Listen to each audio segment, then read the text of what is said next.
जीवन में उतार लेता है, उसे जीवन में सुख की प्राप्ति होती है। दोस्तों, भगवान विष्णु कहते हैं, हे देवी लक्ष्मी, अब मैं तुम्हें तुम्हारे तीनों प्रश्नों के उत्तर एक छोटी सी कहानी के माध्यम से देने वाला हूँ। इस कहानी के माध्यम से तुम अपने तीनों प्रश्नों के उत्तर ठीक तरह से समझ पाओगी। परंतु मेरी एक शर्त है, जब तक मैं कहानी सुनाऊं तब तक तुम्हें इस कहानी को ध्यान से सुनना है। तो माता लक्ष्मी कहने लगी, प्रभु, मैं आपको वचन देती हूँ कि इस कथा को मैं पूरे मन और लगन से सुनूंगी। आप कृपया उस कथा को आरंभ करें। तो दोस्तों, आप सभी से एक विनती है कि आप भी इस कथा को पूरा जरूर सुनें। इसे आधा अधूरा सुनना पाप माना जाता है। कथा शुरू करने से पहले कमेंट में जय माँ लक्ष्मी और जय श्री हरि विष्णु अवश्य लिखें। साथ ही वीडियो को लाइक करना न भूलें। तो चलिए आरंभ करते हैं। प्रिय बंधुओं, भगवान विष्णु कहते हैं, हे लक्ष्मी, किसी राज्य में एक छोटा सा नगर था। उस नगर में एक सेठ रहता था। उस सेठ के 2 बेटे थे और सेठ के बेटों की शादी भी हो चुकी थी। सेठ की पत्नी और सेठ के बड़े बेटे दोनों का ही स्वभाव दुष्ट प्रवृत्ति का था। इसलिए सेठ की पत्नी अपने बड़े बेटे की पत्नी से बहुत ही ज्यादा प्यार करती थी।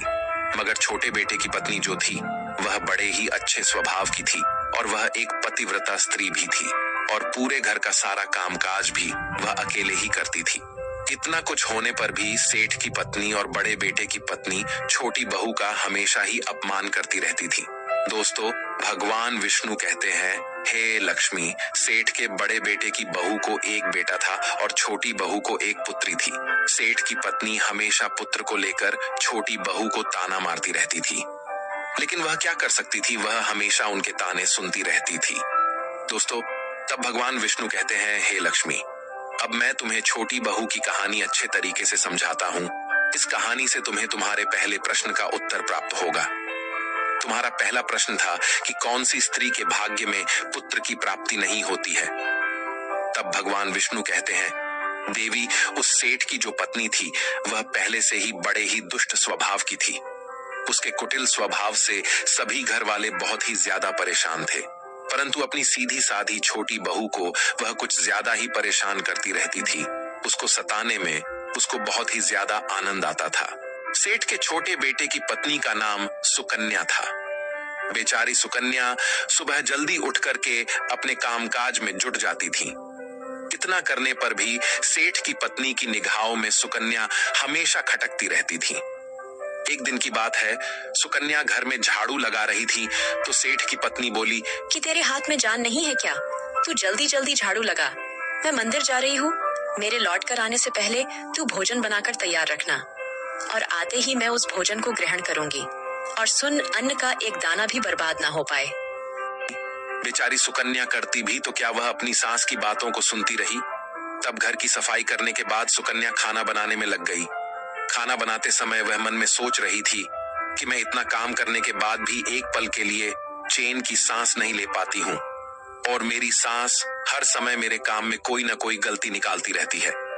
सुकन्या यह सब सोच ही रही थी, जितने में दरवाजा खटखटाने की आवाज आई तो सुकन्या ने सोचा कि अभी तो भोजन तैयार ही हुआ है, लगता है मेरी सासू माँ आज जल्दी ही लौट आई है। जब सुकन्या ने दरवाजा खोला तो उसने क्या देखा कि बाहर दरवाजे पर एक सन्यासी महात्मा खड़े हैं।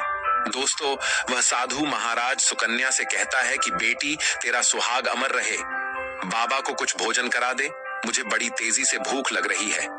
दर्शकों, भगवान विष्णु कहते हैं कि लक्ष्मी सुकन्या बहुत सुशील और संस्कारी थी। उसने सोचा कि साधु महाराज को भोजन करा तो दूं, परंतु यदि मेरी सास आ गई तो मेरी खैर नहीं।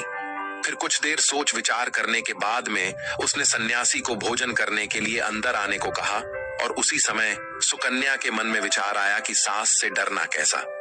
यदि मेरी सास आ भी जाएगी और मुझसे कुछ कहेगी तो मैं उनसे कह दूंगी कि मैं अपने हिस्से का भोजन इन महात्मा को दे रही हूँ। भगवान विष्णु कहते हैं, हे लक्ष्मी, फिर ऐसा सोच करके सुकन्या साधु को अंदर ले गई और अतिथि धर्म का पालन करते हुए उस साधु को भोजन कराने लगी। अभी साधु भोजन कर ही रहा था कि सुकन्या की सास आ गई और फिर साधु को घर के अंदर बैठा भोजन करते देख करके उसका गुस्सा 7वें आसमान पर जा चढ़ा और एकदम से साधु महाराज से कहने लगी, यहाँ पर क्या किसी प्रकार का भंडारा या दावत नहीं चल रही है? जो तो राह चलते भिखमंगों को घर में बिठाकर खिला रही हो। सुकन्या ने अपनी सांस को रोकने की बहुत कोशिश की, परंतु उस दुष्ट स्त्री ने सन्यासी को धक्के मारकर घर से बाहर निकाल दिया और उसका खाना उठाकर फेंक दिया। अब उसका क्रोध सुकन्या पर टूटा और कहने लगी, अरे दुष्ट औरत, मैंने तुझे कहा था कि अन्न का एक दाना भी बर्बाद नहीं होना चाहिए, लेकिन तूने क्या किया? उस भिखमंगे को इतना सारा भोजन दे दिया। दोस्तों, भगवान विष्णु कहते हैं, हे लक्ष्मी। सुकन्या डरती हुए बोली, सासू माँ, मैंने सन्यासी को अपने हिस्से का भोजन दिया है, इसमें आखिर इतना गुस्सा होने की क्या बात है? द्वार पर आए अतिथियों को कभी खाली हाथ